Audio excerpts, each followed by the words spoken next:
Hello my dear students, एक बार फिर से आपका स्वागत है। और आज मैं वाइवा क्वेश्चंस की सीरीज में लेकर आया हूँ। प्रिंसिपल्स ऑफ मैनेजमेंट के कुछ बड़े इंपॉर्टेंट क्वेश्चंस हैं जो अक्सर एग्जामिनर आपसे, एक्सटर्नल एग्जामिनर कहूँगा, आपसे पूछ सकते हैं एग्जामिनेशन टाइम में।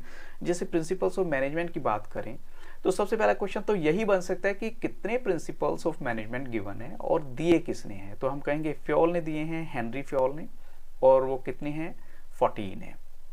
अब यहाँ एक क्वेश्चन ये हो सकता है कि आपको बताना है स्कालर चेन क्या होती है। What do you mean by scalar chain? तो जो फॉर्मल लाइंस ऑफ अथॉरिटी है along with the communication flows from the highest to the lowest ranks, they are known as the scalar chain. अब आपको समझना है कि जैसे अगर मैनेजर लेवल का पर्सन है, उसको मैनेजर लेवल के पर्सन से ही बातचीत रखनी है, उसको नीचे वालों से बातचीत नहीं करेगा, तो एक स्कालर चेन होती है। जो हायर लेवल के हैं वो हायर से कम्युनिकेशन करते हैं, जो नीचे नीचे आते जाएंगे तो उस हिसाब से उनका कम्युनिकेशन लेवल होता है, ये स्कालर चेन कही जाती है। ऐसी जो एक स्कालर चेन है, इसको दूसरा नाम भी दिया गया है, that is gang plank. Gang plank, अब ये क्वेश्चन ऐसे भी पूछा जा सकता है कि gang plank is related with which principle of management, तो इसको हम कहेंगे स्कालर चेन से रिलेटेड है ये। अब यूनिटी ऑफ कमांड, क्वेश्चन 3 एक और है, उसमें यूनिटी ऑफ कमांड आप बताइए ये क्या होती है। यूनिटी ऑफ कमांड है means there should be one and only one boss for every individual employee from whom he should receive orders and be responsible to. Dual subordination should be avoided. इसका मतलब है कि देखो, अगर मैं किसी company में काम करता हूँ तो मुझे जो है बेटर होगा कि अगर एक ही बॉस ऑर्डर करे, अगर दो दो तीन तीन बॉस होंगे और मुझे अलग अलग ऑर्डर करेंगे तो मैं भी कंफ्यूज हो जाऊंगा। तो ये यूनिटी ऑफ कमांड होती है। ऐसे यूनिटी ऑफ डायरेक्शन भी होता है थोड़ा सा, बट अभी मेरा वो क्वेश्चन नहीं है। ऐसी डिसिप्लिन का मीनिंग आपसे पूछा जा सकता है, आपको बड़ा कॉम्प्रिहेंसिव सा होना है, एक्सपैंड ज़्यादा नहीं करना। डिसिप्लिन का मतलब यहाँ ऑबिडियंस भी हो सकता है, गुड सुपरविजन भी हो सकता है, वो भी डिसिप्लिन का पार्ट है, और रिस्पेक्ट भी हो सकती है। तो ये आप इसमें ये वाला पॉइंट भी ले सकते हैं, रिस्पेक्ट भी। Under functional foremanship the quality of work is check by, यानी क्वालिटी ऑफ वर्क कौन चेक करता है? अगर फॉर्मेनशिप के, फंक्शनल फॉर्मेनशिप की बात करें तो वहां इंस्पेक्टर आंसर है, ऑलरेडी मैंने बता ही दिया इसमें। He sees whether the quality of output is good और नॉट। अब इस पे क्वेश्चन 5 है, both workers and management should honour their commitments without any prejudice towards one another, which principle of management is highlighted. अब देखिए, जब workers और management दोनों अपनी प्रेजुडिस को साइड में रख के ना अपने कमिटमेंट्स को लेकर काम करेंगे, तो ये कौन सा मैनेजमेंट का प्रिंसिपल हाईलाइटेड है? ये डिसिप्लिन हाईलाइट हो रहा है।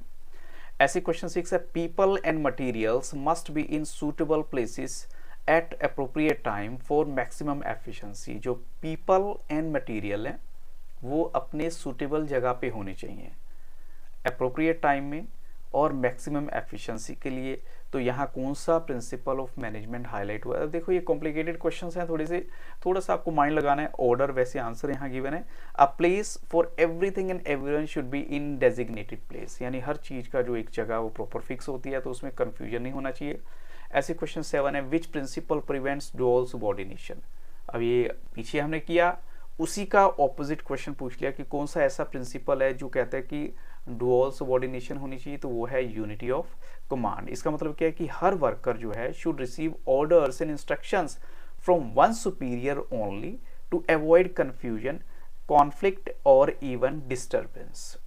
किसी भी तरह की कंफ्यूजन ना हो, कॉन्फ्लिक्ट ना हो, और जो है ना डिस्टर्बेंस ना हो। अच्छा, तो आपको क्या लगता है कि अब आगे आपसे टीचर कैसा क्वेश्चन पूछ सकता है? जैसे मेंटल रेवोल्यूशन है, मेंटल रेवोल्यूशन को डिस्क्राइब कीजिए, जैसे FW टेलर ने दी है। तो इसका मतलब होता है cooperation, harmony and integration. Cooperation, harmony और इंटीग्रेशन ये मेंटल रेवोल्यूशन में ही काउंट होंगे। अब थोड़ा सा ना आप इस चीज को भी मान के चलिए कि प्रिंसिपल्स ऑफ मैनेजमेंट में टेक्निक से रिलेटेड भी देखो कि कोई भी टीचर बाउंड नहीं है कि उसको सिर्फ यहीं से क्वेश्चन पूछने। कई बार वो आपकी फाइल को क्लोज करके and they will start asking questions, और हो सकता है आपसे ये जनरल क्वेश्चंस भी ना पूछे, कुछ वैसे ही आपसे क्वेश्चन पूछ ले वो। तो which technique of Taylor contradicts with unity of command principle of Fayol?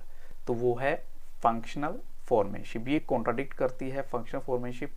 ऐसे ही क्वेश्चन 8 है, विच principle of management promotes team spirit. अब देखो, टीम स्पिरिट का मतलब क्या होता है कि सारे मिलजुल के काम करें और एक टीम बन के काम करें, तो वो है esprit de corps. Esprit de corps आपने यहाँ आंसर बोलना है। Science not rule of thumb means, इसका मतलब क्या होता है, science not rule of thumb. इसका मतलब क्या है, to replace old method of doing work. आपको पुराना जो मेथड है ना काम करने का वो रिप्लेस कर देना है, that is science not rule of thumb. Question 9, which foreman has to ensure proper working conditions of machines and tools. अब ये किसका काम होता है कि मशीन्स और टूल्स की प्रॉपर फंक्शनिंग को देखेगा। तो वो कौन है, रिपेयर बॉस है। वो देखता है whether some repair is involve in any work, the work is done properly, वो काम प्रॉपरली हुआ कि नहीं हुआ। क्वेश्चन 10 क्या कहते हैं, which management principle enhances the feeling of job security. कौन सा मैनेजमेंट का प्रिंसिपल है जो इनहेंस करेगा जॉब सिक्योरिटी को। तो वो है स्टेबिलिटी ऑफ टेन्योर, यानी आपकी जो आप मन में ये रहेगा ना कि हाँ मेरी जॉब स्टेबल है, सिक्योर है, तो आप थोड़ा सा अच्छे से काम करोगे, मन लगा के काम करोगे। लेकिन अगर आपको लगेगा कि यू आर नॉट सिक्योर, तो आपको लगेगा कि मुझे वहाँ काम करना ही नहीं है, क्योंकि जब मुझे लगता है कि मेरी जॉब वहाँ पर सिक्योर नहीं है। तो वो है स्टेबिलिटी ऑफ टेन्योर। ऐसे ही क्वेश्चन 11 है, विच technique of scientific management is an extension of principle of division of work.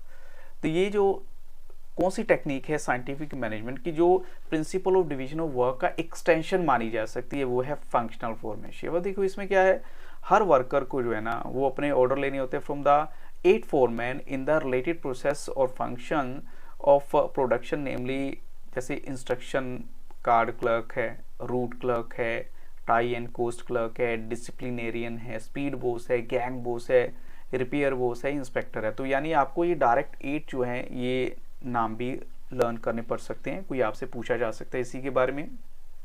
अब आपको बताना है difference between principles of management and techniques of management.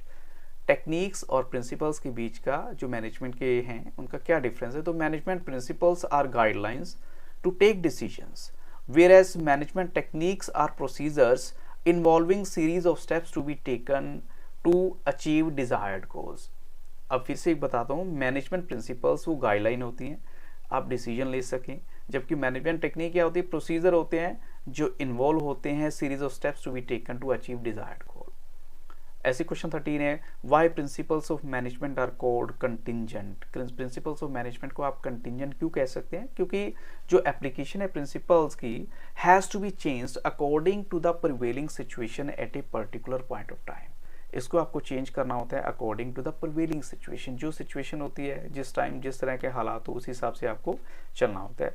तो इसलिए इनको कंटिंजेंट बोला जाता है। तो बच्चों मैंने आपको ये क्वेश्चन डिस्कस किए हैं, लेकिन एक बात और कहना चाहूँगा कि ये क्वेश्चंस जो हैं वो मुझे लगता है कि मेरे अकॉर्डिंग ऐसे पूछे जा सकते हैं, लेकिन कई बार क्या होता है आपकी फाइल में कुछ और आपने कंटेंट मेंशन किया होता है। तो अगर आप चाहते हैं कि आपकी फाइल के अकॉर्डिंग क्वेश्चंस की वीडियो बना कर दूँ, उसके लिए आपको एक काम करना होगा, व्हाट्सएप नंबर मैं ऑलरेडी आपके साथ शेयर कर चुका हूं।